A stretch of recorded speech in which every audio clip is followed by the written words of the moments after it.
Des danses traditionnelles sénoufo exécutées ici pour célébrer la réconciliation et la cohésion sociale dans le district des Savanes et du Hambol.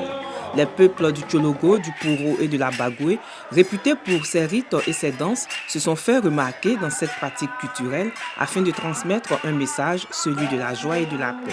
Nous avons demandé les bénédictions des grands, des aïeux sur nous tous afin que le groupe puisse marcher et pour la paix en Côte d'Ivoire. Cette célébration autour de la paix et de la cohésion sociale a été aussi marquée par des témoignages sur les actions de développement menées par le président de la République. Kandia Camara a également rendu hommage au président de la République pour tout ce qu'il fait pour la Côte d'Ivoire en général et pour la commune d'Abobo en particulier, ainsi qu'au conseil municipal de sa commune. Dieu renforce la cohésion entre nous, les Abobolais, entre tous les Ivoiriens surtout.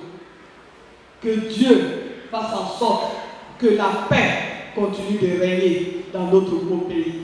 Occasion pour le maire d'exhorter les populations d'Abobo, surtout les commerçants de la casse d'Abobo, à rejoindre le nouveau site Andotré afin que les actions de développement entamées dans la commune d'Abobo se fassent dans la paix.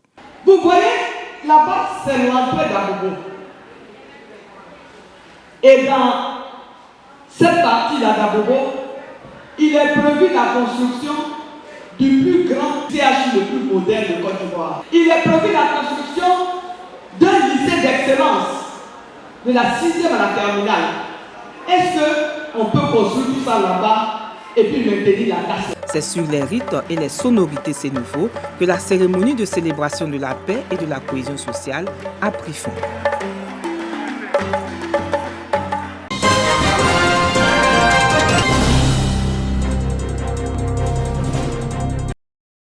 C'est l'une des structures sous tutelle qui fait la fierté du ministère de la fonction publique et de la modernisation de l'administration et sans doute aussi l'orgueil de la Côte d'Ivoire en matière de formation et de renforcement de capacités des fonctionnaires et agents de l'État dans notre pays.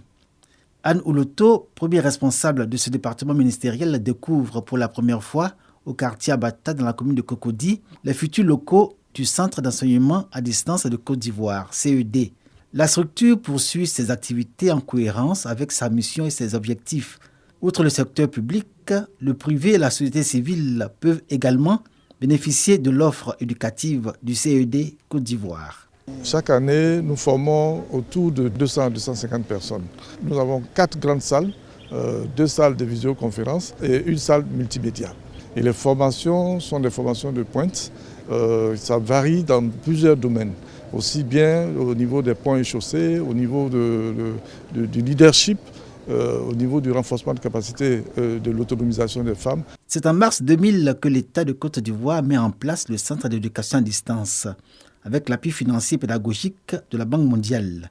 Depuis cette date à ce jour, fonctionnaires, agents de l'État, dirigeants de PME-PMI et cadres du privé s'y succèdent et bénéficient au terme de leur formation de la valorisation de leurs compétences. Le Centre d'éducation à distance de Côte d'Ivoire, établissement public à caractère industriel et commercial, s'inscrit dans la vision du gouvernement de doter la Côte d'Ivoire de cadres bien formés, cultivés à la bonne gouvernance et capables de soutenir le développement économique et social de la Côte d'Ivoire. Ce centre pour nous est important dans notre processus de formation et de renforcement des capacités des agents de l'État de Côte d'Ivoire. Vous pouvez être à votre poste de travail partout en Côte d'Ivoire et grâce à ce centre, vous aurez accès à des formations de pointe partout dans le monde.